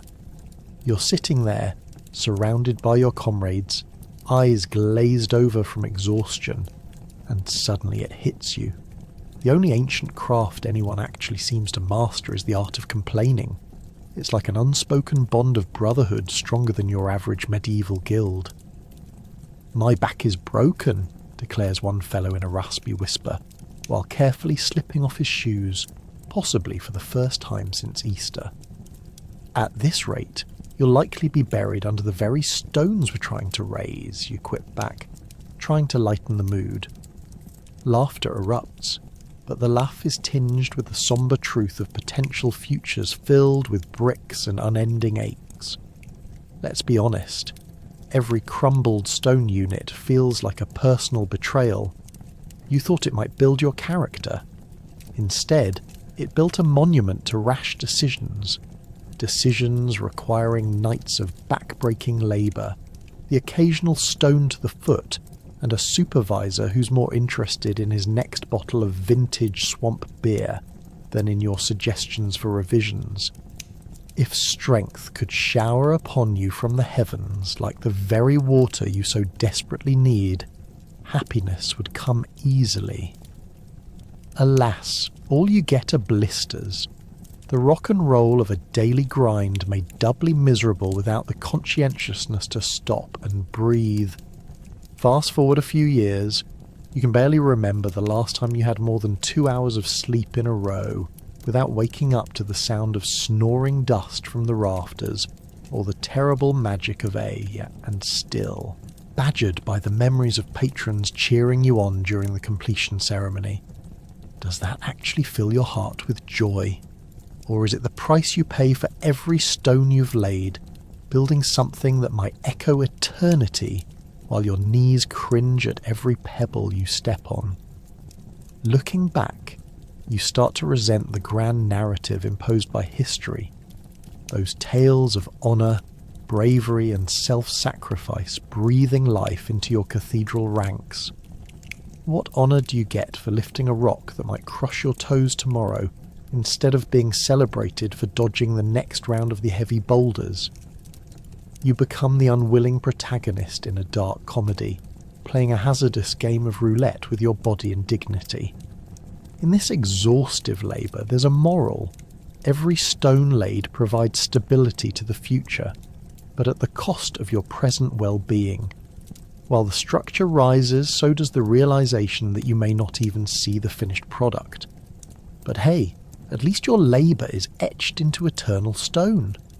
And the faint hope that somewhere out there, future generations will look at this magnificent cathedral and have a chuckle at the sheer absurdity of its creation story, highlighting the very real laughter mingling with backaches and stone dust that mark the days of the builders' lives.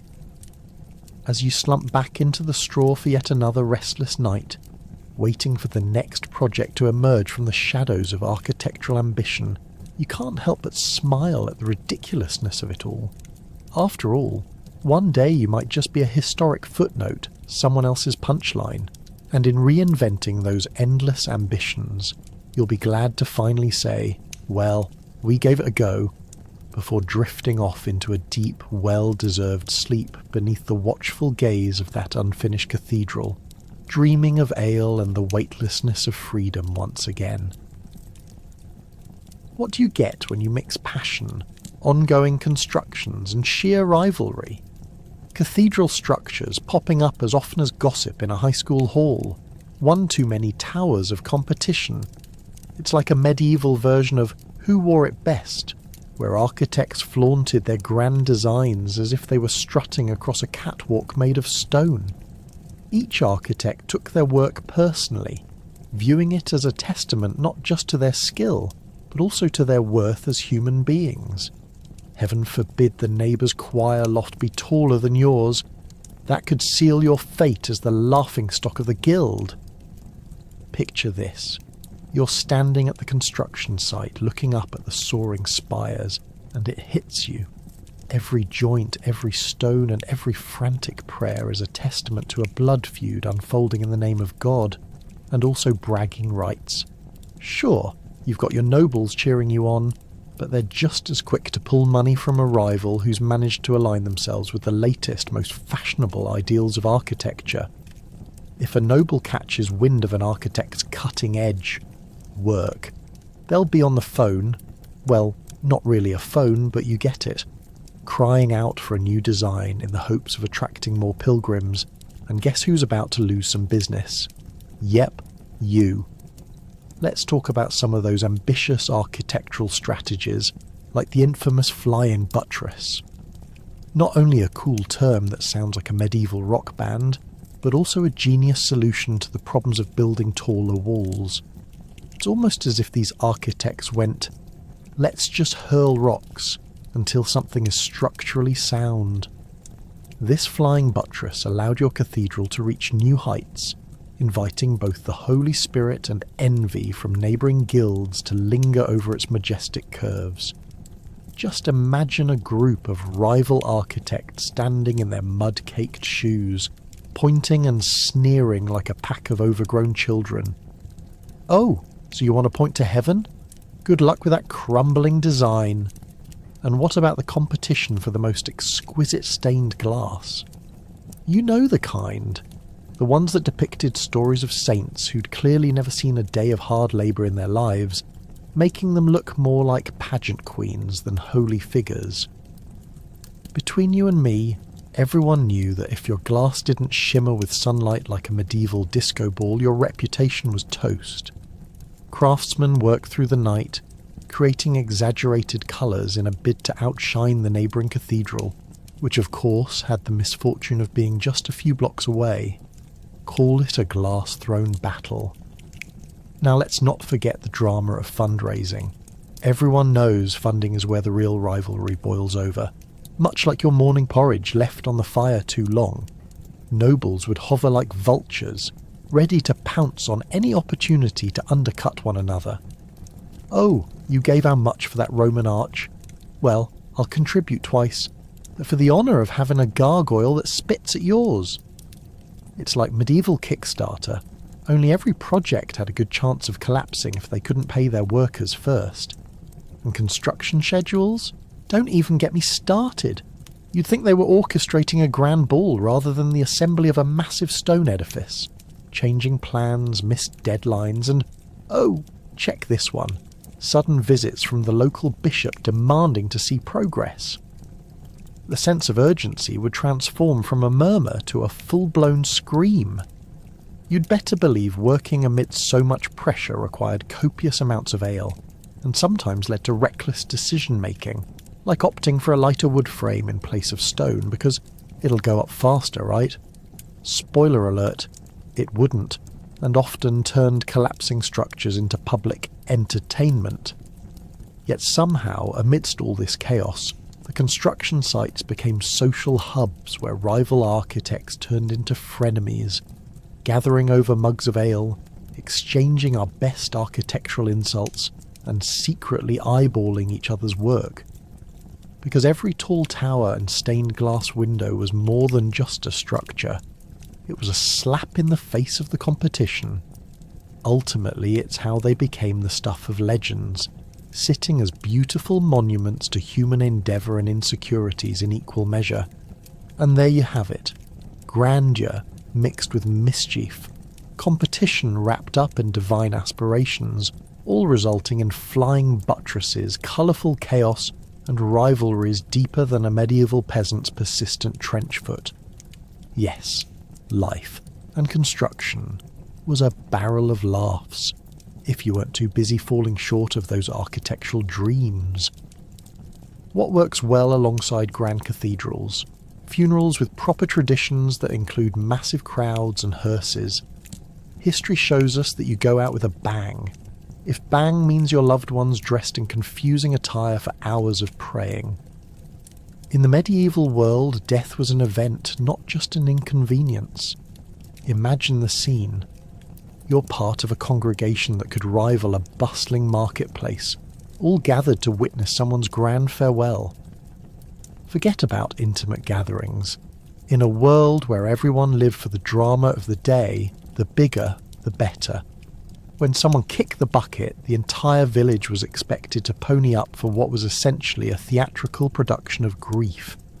You've got your grieving family, of course, decked out in their Sunday best, which reminds everyone of how they should have dressed to attend, had they not been so busy picking lice out of one another's hair. Surrounding them are the villagers, a motley crew clutching baskets of stale loaves and unfortunately spiced ale. Because who doesn't want to sip something that smells like last week's regrets while standing next to a coffin? And let's not forget the town crier, a character worthy of a Shakespearean comedy who shouts the news of the dearly departed from a perch higher than reason. Hear ye, hear ye! Mortimer O'Flaherty has shuffled off this mortal coil, leaving behind only his collection of unwashed tunics and a garden that nobody will tend. The townsfolk murmur their condolences, but you know they're also calculating how they're going to score a free meal out of this affair. After all, nothing says tragedy like a well-placed potluck. As the procession starts, the weight of the moment is palpable, maybe because of the sheer number of venerated people crammed into the awkward charade of somberness. You've got pallbearers who can't remember the last time they ventured into a weightlifting regimen, because who has the time when there are crops to sow? So there they are, heaving the coffin on their shoulders as if it's filled with rocks, though there will be gossip later about it being filled with Mortimer's secret stash of cheese wheels. Once the funeral reaches the church, where the grand edifice stands as a testament to Mortimer's questionable life choices, things only become more chaotic.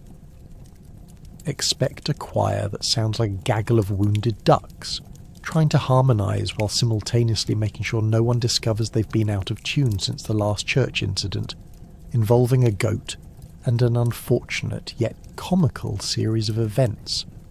The priest, finally ready to string together his most dramatic sermon in an attempt to inspire awe, launches into tales that may or may not involve heavenly choirs and divine interventions. However, all you can think of is whether there will be enough bread to go around during the post-funeral feast. The actual burial? Oh, that's a regular spectacle. Picture it. A mud pit with a casket wedged in precariously while the rabbit-sized pigeons eye the offerings as if they're the promised land.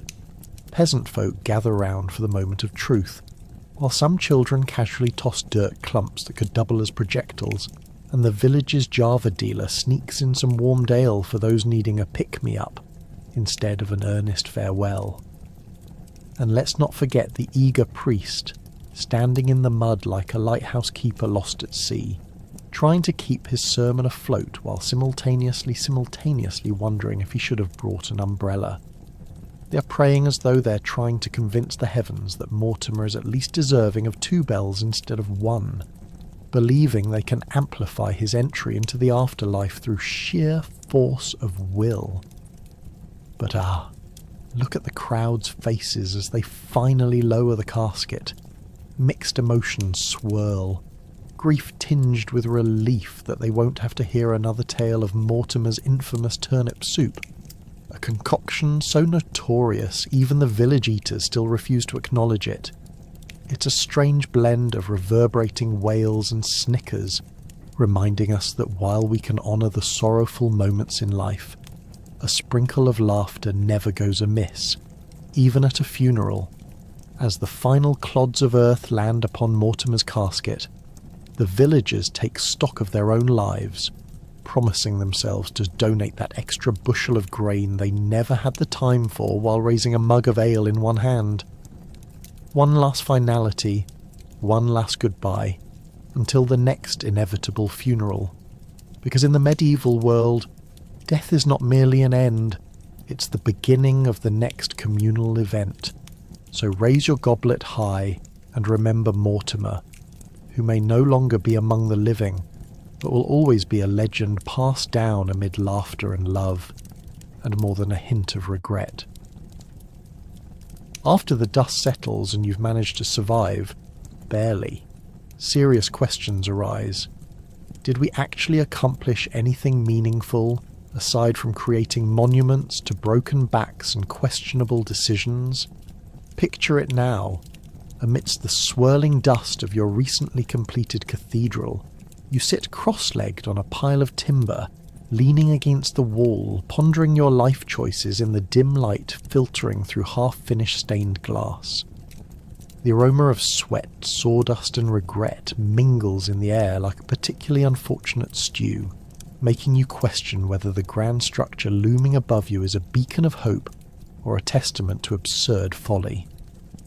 As you glance around at your fellow labourers, you can't help but wonder, did we just spend years of our lives hauling stone and lugging timbers, only for some lord to stand around in a fancy robe and declare it a success while you drown in back pain?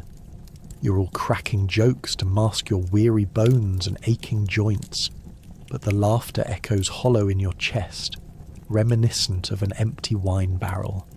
It's a delightful kind of irony, like baking a cake for your own funeral.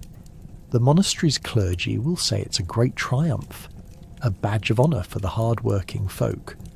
But honestly, have any of them ever tried to shoulder a stone half the size of their ego while praying to stay alive? You see a particularly ambitious monk trying to hoist a timber overhead, and you can't help but smirk as it slips from his hands, thudding to the ground like a failed prayer. A gentle reminder that divine intervention doesn't always come with a tool belt. And let's not even get started on the aesthetics. Creating a space for higher spiritual connection was how the architect phrased it. But you never imagined spiritual enlightenment could be achieved through thousands of stones held together by the fragile thread of hope and supernatural engineering. Sure, it looks great from afar, but up close, it's a patchwork quilt of horror stories, all woven together by the hands of people who could tell you exactly how many fingers they've lost during construction. But wait, perhaps this place of worship could bring community together, unleashing some sort of medieval Woodstock where peasants gather to sing hymns and share in the warmth of camaraderie and questionable hygiene. The reality? More like a weekly agricultural fair where you're forced to listen to a speech about piety before being allowed to partake in the mystery of bread that's a day old topped with some sort of lukewarm gruel. Reflecting on this motley crew, the camaraderie is tangible and yet bittersweet. You formed bonds with your fellow workers out of sheer survival. Misery really does love company. You share your stories over cheap ale, now there's a treat. It feels like a forced community meeting after a particularly boring film screening, only with more dirt and fewer snacks. Did we do this for our lords or for ourselves? You wonder aloud. One quick glance at the rough-hewn faces around you, their eyes sparkling with the remnants of shared jokes and heart-wrenching tales of their own construction catastrophes, implies a resounding both. You built this for their glory, but also for a piece of yourself to be immortalized within those walls. Then you contemplate the irony of history. Will future generations of wide-eyed children gaze upon the magnificent spires and wax poetic about the great cathedral, the triumph of stone and man, without realizing the sweat-soaked misery that crafted those tales? If they only knew that underneath every carved detail lies a passage of laughter, tears, backaches, and plenty of oops moments that brought a growing sense of togetherness amongst the suffering. The more near catastrophes endured, the deeper the friendships, and the brighter the humour of surviving each day constructed the fabric of your community. So as you recline against that rough stone, half asleep and half expecting a rogue bat to dive bomb you out of sheer frustration, you come to an epiphany. Perhaps, just perhaps, the cathedral is more than just a structure. It's a mosaic of human resilience, a testament to the trials, laughter and absurdity that binds a collective spirit carved into stone. If someday an entire city swells with pride looking up at this towering beauty, they might unknowingly thank you for it, all the while overlooking your bandaged fingers and cringe-worthy stories. In the end, you outsmarted the broken backs and questionable decisions, because you didn't just build a cathedral, you built a legacy, one laugh and one sore shoulder at a time. Years later, cathedrals stand proud with secrets buried within their walls, secrets that can only be pondered by the next generation of hapless stone carriers. Fast forward a century, and you can almost hear the echo of their back-breaking labour vibrating through the ancient stones, like a medieval ghost telling tales of woe and misadventure. Have you ever looked at a cathedral and wondered what secrets lay hidden in its soaring arches and crooked columns? Would those walls spill the truth about the building's questionable craftsmanship, or the lavish feasts hastily cleaned up during the construction? Looking at the majestic structures today, it strikes you that what was once a cacophony of chaos and dismay has transformed into something resembling glory, albeit with a touch of mystery. Imagine standing at the foot of a grand cathedral, gazing up in awe at the intricate stonework that, if you squint just right, resembles a giant's attempt at playing with Legos, just a bit more existential dread, of course. One good look can spark thoughts like, are those gargoyles trying to ward off bad spirits or just hanging out for fun? Spoiler alert, they definitely have some uninvited guests trapped in there. As you stroll through the hallowed halls, you start to imagine the people who built it. What did they think as they watched the walls rise day after day? Did they believe that their toil would create an eternal masterpiece, or merely endure another winter in damp hay? Did they ever pause to think about the tourists some 800 years down the road, roaming these very halls with their fancy cameras, trying to take a selfie that says, "Yes, I visited something historical. Please like and subscribe." Let's not forget about the stone masons back then, hunched over their chisels like modern-day baristas at a hipster coffee shop, only instead of cappuccinos they were doling out cleaved stone like an ancient chef preparing a meaty feast. And boy, were their conversations millennia ago riveting. Do you think our cathedral will be mentioned in a podcast one day? One might have mused, while another retorted, only if we can find a way to get famous by complaining about how hard our lives are. But, the magic of time brings in an entirely different flavour. Imagine the elaborate festivals held in front of those stone giants, with townsfolk dressed in their finest, a sight that probably made the cathedrals look even more magnificent, and that's without even accounting for the inevitable ale-induced belly flops of local miscreants. After a rough day of lugging limestone, who wouldn't want to kick back and sing too loudly about the glory of God? It's the medieval version of going viral, surely meant to be shared over a fiery hearth with stories of drunken escapades. Yet for every tightly planned celebration, there were misfortunes aplenty. Think about the construction mishaps that plagued even the most celebrated sites. Whether it was a towering spire that wobbled like it was dancing to a Renaissance beat, or masonry mixed with just a pinch more cow dung than necessary, failings were prevalent.